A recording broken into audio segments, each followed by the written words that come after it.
ஆதி என்னும் பராபரையே அன்பான மனோன்மணியே ஜோதிகனும் பஞ்சகத்தாலே சொற்பெரிய கரிமுகனே தீது நீக்கும் கந்தவளே திருத்துகின்ற குருநாதர்களே 18 சித்தர்களே பண்பான பரமசிவமே ஓதியே ஜோதிடங்கள் உரைப்பதற்கு நாத விந்து வடிவாக நல்ல துணை ஆவீரே.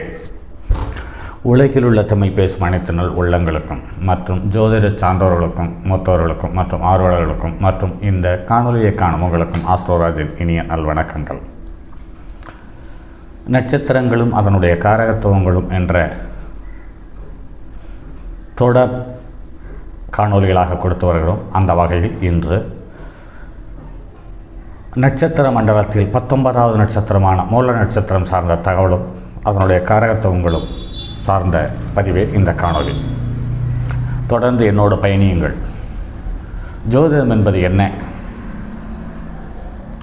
ஜோதிடம் மனித வாழ்க்கை எவ்வளவு பங்கெடுத்துக் கொள்கின்றன? கிரகங்கள் என்ன? கிரகங்கள் என்றால் என்ன? அது மனிதனுடைய வாழ்க்கையில் எவ்வளவு பங்கெடுத்துக் கொள்கின்றன அல்லது ஆளுமத்தன்மையை செலுத்துகிறது என்பது சார்ந்த தகவலை வெளிப்படுத்துவதற்காகவே இந்த சிறிய மகிழ்ச்சி. இது வர்த்தகத்துக்காக மட்டும் என்று பார்ப்போமானால் அப்படி நிச்சயமாக இல்லை. தொடர்ந்து பயணியுங்கள். ஒவ்வொரு கிரகத்தினுடைய கதிரலைகளினுடைய தாக்கம், நட்சத்திரத்தினுடைய குணாதிசயங்களே மனித வாழ்க்கையினுடைய ஒட்டுமொத்த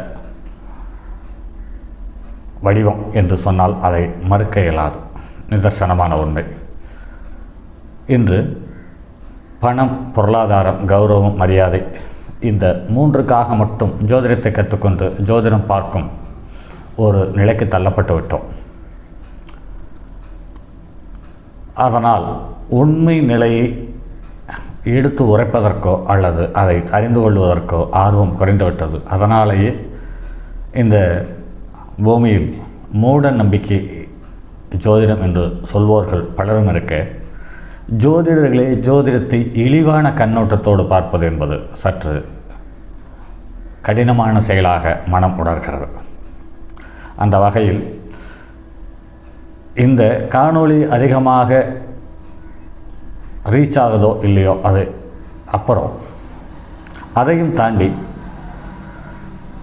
நட்சத்திரம் என்றால் என்ன, அதனுடைய குணாதிசயங்கள் என்ன, அதனுடைய அடையாளங்கள் என்ன, அதனுடைய காரகத்துவங்கள் என்ன, கிரகங்கள் என்றால் என்ன, அதனுடைய அடையாளங்கள் என்ன, காரகத்துவங்கள் என்ன என்பது போன்ற அடிப்படை விஷயங்களை ஒட்டுமொத்தமாக நான் கடந்து வந்த இந்த 26 வருட வாழ்க்கையில் நான் உணர்ந்த சமாச்சாரங்களை, நான் கண்ட சமாச்சாரங்களை இந்த சமுதாயத்தில் பதிவிட்டு செல்வோம் என்ற ஒரு சிறு முயற்சியினுடைய பிரதிபலிப்பை தற்போது போட்டுக்கொண்டிருக்கும் காணொளிகள். சரி, காணொளிக்குள் வருவோம். இந்த மூல நட்சத்திரத்துக்கான காயத்ரி மந்திரம் என்று பார்க்கும் பொழுது ஓம் ராஜாதிபயை வித்மகே மகா பிரஜாயை தேமகி தன்னோ மூல பிரசோதயாத் என்று சொல்லப்பட்டிருக்கிறது. இந்த காயத்ரி மந்திரம் சமஸ்கிருதத்தில் இருப்பதால் சில நேரத்தில் உச்சரிப்பை தெளிவாக உங்களுக்கு தர இயலவில்லை. இதற்கான மந்திரங்கள் சம்பந்தப்பட்ட காயத்ரி அனைத்தும் வேறு PDF வழியில் நிறைய காணொளிகள் தரப்பட்டிருக்கிறது, நூல்களிலும் தரப்பட்டுள்ளது. சந்தேகம் இருந்தால் அங்கே தெரிந்து கொண்டு முழுமைப்படுத்திக் கொள்ளுங்கள். அடுத்து, இந்த மூல நட்சத்திரத்தில் பிறந்தவர்கள் வளர்பிறையில் வரக்கூடிய மூல நட்சத்திரத்தன்று இந்த நட்சத்திரத்தை பாராயணத்துக்காக தொடர்ந்து தேர்ந்தெடுத்து பாராயணம் பண்ணி பாருங்கள். உங்களுடைய வாழ்க்கையில் ஒரு பெருத்த மாற்றம் ஏற்படும் என்பதில் எந்தவித மாற்று கருத்துக்கும் இடமில்லை. ஆனால் இதை நம்பி அதிகாலையில் உள்ளும் வெளியும் சுத்தத்தோடு அமர்ந்து குறைந்தபட்சம் 12 முறை பாராயணம் செய்து பாருங்கள். 12 நாட்களுக்கு மட்டும் செய்து பாருங்கள். உங்களுடைய வாழ்க்கையில் ஒரு மாற்றம் இருக்கும். அந்த மாற்றம் விரும்பத்தக்கதாகவும் மற்றவர்கள் மதிக்கத்தக்கதாகவும் இருக்கும் என்பதில் சிறிதும் ஐயமில்லை. சரி, இந்த இந்த மூலம் என்ற நட்சத்திரத்திற்கு ஒவ்வொரு பாதத்திற்கும் ஒவ்வொரு விருட்சங்களை தந்துள்ளார்கள். அந்த வகையில் பார்க்கும் பொழுது 1ஆம் பாதத்திற்கு, அதாவது முதல் பாதத்திற்கு மாமரம் என்றும், 2ஆம் பாதத்திற்கு பெரு என்ற மரமும், 3ஆம் பாதத்திற்கு செண்பக மரமும், 4ஆம் பாதத்திற்கு ஆச்சாம் மரமும் என்று சொல்லப்பட்டிருக்கிறது. அதற்கு அடுத்து இந்த நட்சத்திரத்தினுடைய தன்மைகள் சார்ந்த விஷயத்தை இந்த பதிவு சொல்கிறது. இது 19வது நட்சத்திரம். வானமண்டலத்தின் 240 பாகை 0 கலை 1 வெகலை என்ற முதல் 253 பாகை 20 கலை வரை பரவியுள்ளது. 6 நட்சத்திரத்தின் ஒரு ஒட்டுமொத்த கோட்டம் ஆகாயத்திலிருந்து அங்குசம் போல் தோற்றமளிக்கும். இது 4 பாதங்களும் தனுசு ராசியில் அமைகிறது. இந்த 6 நட்சத்திரங்களை கொண்ட இந்த மூல நட்சத்திரத்தை எனக்கு ஒரு 10-12 வயதுக்கு முன் வீட்டில் பௌர்ணமி அன்றோ அல்லது சதுர்த்தசி அன்றோ இரவில் நான் வானத்தில் பார்த்திருக்கிறேன். பெரியோர்கள் இதை சொல்லியிருக்கிறார்கள்.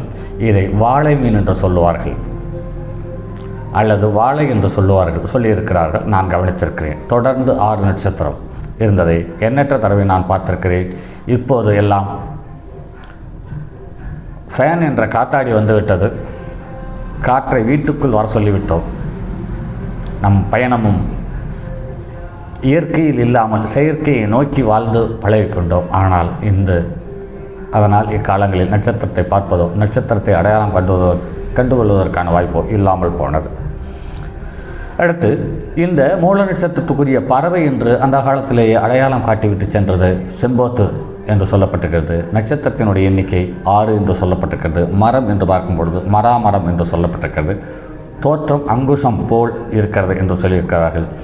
நாடி என்று பார்க்கும் பொழுது வாத நாடி, அதிபதி என்று பார்க்கும் பொழுது கேது, வேதை என்று பார்க்கும்போது ஆயிலி நட்சத்திரம், தசா ஆண்டுகள் 7, மிருகம் என்று பார்க்கும்போது பெண்ணாய், பாலினம் என்று பார்க்கும்போது அழி, பார்வை என்று பார்க்கும்போது கீழ்நோக்கு பார்வை, நிறம் என்று பார்க்கும் பொழுது கருப்பு, தன்மை என்று பார்க்கும்போது தாருணம், கணம் என்று பார்க்கும் பொழுது ராட்சசம், ரட்சை என்று பார்க்கும் பொழுது பாதம்.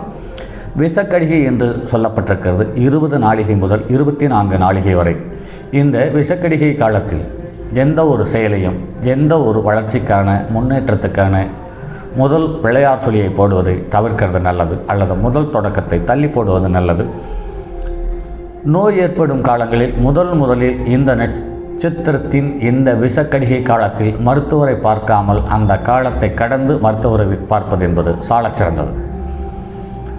அதற்கு அடுத்து அமிர்த கடிகை என்று சொல்லப்பட்டிருக்கிறது.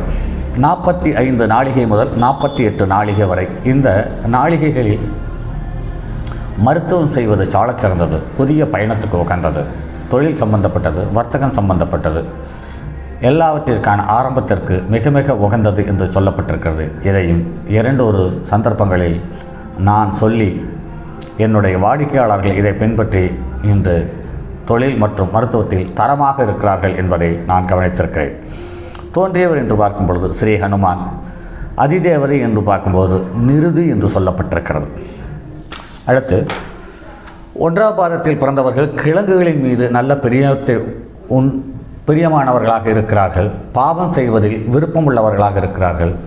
ரோகம் கொண்டவர்களாகவும் பித்தமுள்ளவர்களாகவும் இருக்கிறார்கள். 2ஆம் பாதத்தில் பிறந்தவர்கள் நல்ல வித்தையுள்ளவன், அதே சமயத்தில் வயிற்று நோயுடன் இருக்கிறார்கள். பொய்யுரைப்பவன், நல்ல புத்தியுள்ளவன், நல்ல இன்பம் காண்பார்.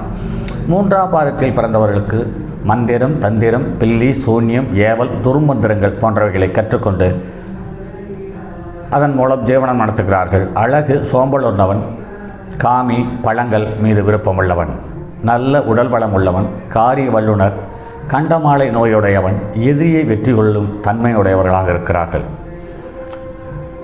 நித்திரை பிரியர்களாகவும் புறங்கால் அழகு உள்ளவர்களாகவும் செய்யக்கூடிய தர்மம் வலுவாமல் வாழக்கூடிய தன்மையுள்ளவர்களாகவும் ஆயுதத்தால் ஜீவனம் செய்கிறார். தாய் தந்தையர்களுக்கு பிரியமானவர்களாகவும்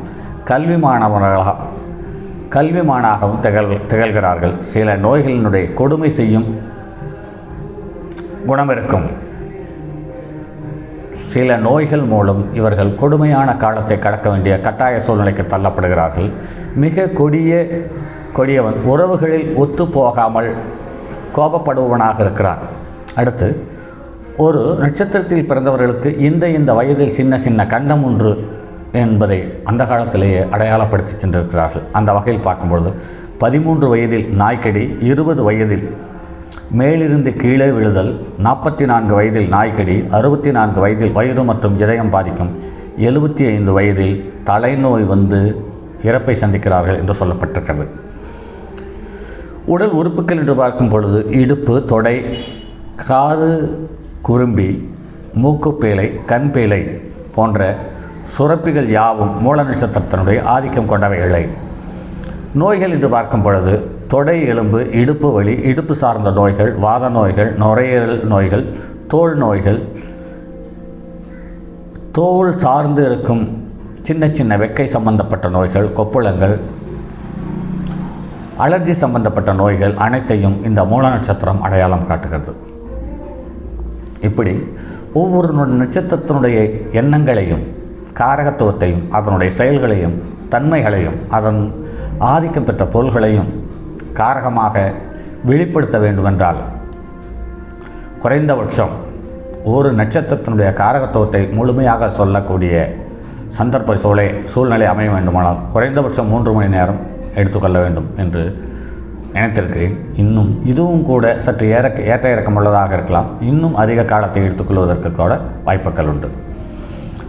சரி நண்பர்களே, தொடர்ந்து காணொலியை பாருங்கள். உங்களுக்கு ஏதாவது சந்தேகம் தோன்றுமானால் அந்த சந்தேகத்திற்கு கேளுங்கள். கருத்து பெட்டியில் உங்களுடைய கருத்துக்களை தெரியப்படுத்துங்கள். கண்டிப்பாக உங்களுக்கு பதில் சொல்லுவேன் சந்தர்ப்பம் கிடைக்கும் பொழுது. சரி நண்பர்களே, மற்றும் ஒரு பதிவில் சந்திப்போம். அதுவரை உங்களிடமிருந்து விடைபெறுவது உங்கள் அன்பு நண்பன் எம் ராஜரத்தினம். என்னுடைய அலைபேசி எண் 9788972999 97913999649. தங்கமான் மழுவோடேந்தி தன்மதி தலையில் கொண்டோன் மங்கையர் பதிக்கச் சொன்ன மாமொழி ஜோதிடத்தை இங்கு யாம் உரைப்பதற்கோர் இமை என்னும் பிழை வராமற் காக்க செங்கன் மால் மருகன் யானைச்சரன் பதம் காப்பதாமே.